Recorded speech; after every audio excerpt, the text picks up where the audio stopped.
Nagpasad sa highway ang mga parte sa motorsiklo kotse tungod sa impact sa bangga nga nahitabo sa National Highway sa barangay Bialong Lang, Cotabato, Lunes sa hapon, Marso 27.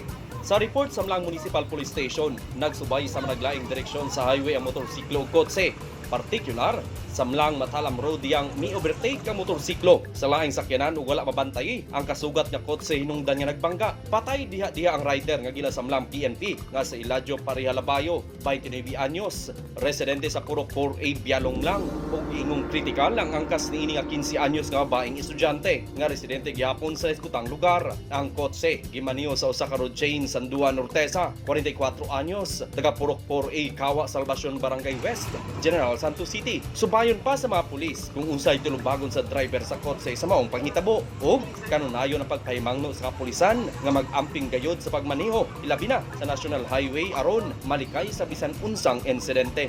Marvin Revilla, Newsline Philippines, Province of North Cotabato. Stay safe.